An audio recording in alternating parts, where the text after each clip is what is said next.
15ാമത് ഉപരാഷ്ട്രപതിയായി തെരഞ്ഞെടുക്കപ്പെട്ട CP രാധാകൃഷ്ണന് ഏറ്റവും അധികം ചേരുക കാഷായ വേഷമാണ്. ആ കാഷായ നിറമുള്ള കുപ്പായത്തിനുള്ളിൽ അദ്ദേഹത്തിന്റെ മുഖം കൂടുതൽ തേജസ്സോടെ വിളങ്ങും. ഉള്ളിലുറങ്ങുന്ന ജ്ഞാനപീപാസ തന്നെയാണ് അദ്ദേഹത്തെ സൗമ്യ ദീപ്ത സാന്നിധ്യമാക്കി മാറ്റുന്നത്. 3 വർഷത്തോളം ഇദ്ദേഹം തമിഴ്നാട് BJPയുടെ അധ്യക്ഷനായിരുന്നിട്ടുണ്ട്. ഇക്കാലയളവിലാണ് 93 ദിവസം കൊണ്ട് 12,000 മൈലുകൾ താണ്ടിയുള്ള CP രാധാകൃഷ്ണന്റെ രഥയാത്ര അന്ന് തമിഴ്നാട്ടിൽ ഏറെ ചർച്ചാ വിഷയമായി. ഏക സിവിൽ കോഡിന്റെ ആവശ്യകതയും ഇന്ത്യയിലെ നദികൾ കൂട്ടിയോജിപ്പിക്കേണ്ടതിന്റെ ആവശ്യകതയുമാണ് അന്ന് രാധാകൃഷ്ണൻ ചൂണ്ടിക്കാട്ടിയത്. 2 സുദീർഘ പദയാത്രകളും ഇദ്ദേഹം നടത്തിയിട്ടുണ്ട്. ഇന്ത്യയുടെ കയർ കയറ്റുമതി 27,000 കോടി രൂപയിലേക്ക് ഉയർന്നത് ഇദ്ദേഹം കയർ ബോർഡ് ചെയർമാനായി 2016 മുതൽ 2020 വരെ ഇരുന്ന കാലഘട്ടത്തിലാണ്. ഇത്ര കഠിനമായ ഉത്തരവാദിത്വവും പുഞ്ചിരിയോടെ ഏറ്റെടുക്കുന്ന നേതാവാണ് CP രാധാകൃഷ്ണൻ. ജാർഖണ്ഡിൽ ഗവർണറായിരിക്കെ തന്നെ തെലങ്കാന ഗവർണർ സ്ഥാനവും പോണ്ടിച്ചേരി ലഫ്റ്റനന്റ് ഗവർണർ സ്ഥാനവും ഒന്നിച്ചു വഹിച്ചത് ഇതിനുദാഹരണമാണ്.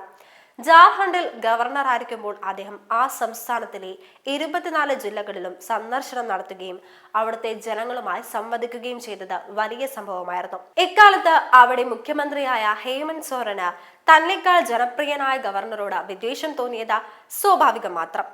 അദ്ദേഹത്തിന്റെ കൈകൾ എന്ന ഒറ്റ കാരണം മതി രാഷ്ട്രീയത്തിൽ ഏറെ ഉന്നത സ്ഥാനങ്ങളിലൂടെ യാത്ര ചെയ്ത CPRന്റെ മഹത്വം മനസ്സിലാക്കാൻ. അധികാരത്തിന്റെ തണലിലും അദ്ദേഹം അത് നൽകുന്ന ഉത്തരവാദിത്തങ്ങളിൽ മാത്രം ശ്രദ്ധിച്ചു. ലളിതമാണ് അദ്ദേഹത്തിന്റെ ജീവിത ശൈലി. മഹാരാഷ്ട്ര ഗവർണർ പദവിയിലിരുന്നിട്ടും ഉദ്ധവ് താക്കറെയോ രാജ് താക്കറെയോ അദ്ദേഹത്തെ ബഹുമാനിക്കുകയല്ലാതെ ഒരിക്കലും വെറുത്തില്ല. പകരം അങ്ങേയറ്റം ആദരവോടെ ബഹുമാനിച്ചു. അദ്ദേഹം ഉപരാഷ്ട്രപതി സ്ഥാനാർത്ഥിയാകുന്നു എന്ന വാർത്തയ്ക്ക് പിന്നിലെ CPRനെ അഭിനന്ദിച്ചു വന്ന ആദ്യ സന്ദേശങ്ങളിൽ ഒന്ന് ഉദ്ധവ് താക്കറയുടേതായിരുന്നു.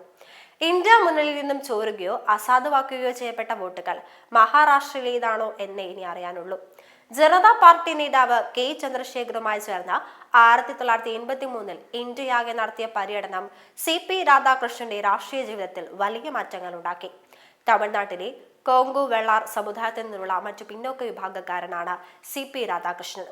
1984 R വെങ്കട്ടരാമൻ ഉപരാഷ്ട്ര പദവിയിൽ എത്തിയ ശേഷം വീണ്ടും തമിഴ്നാട്ടിൽ നിന്നും എത്തുന്ന ഉപരാഷ്ട്രപതിയാണ് CP രാധാകൃഷ്ണൻ.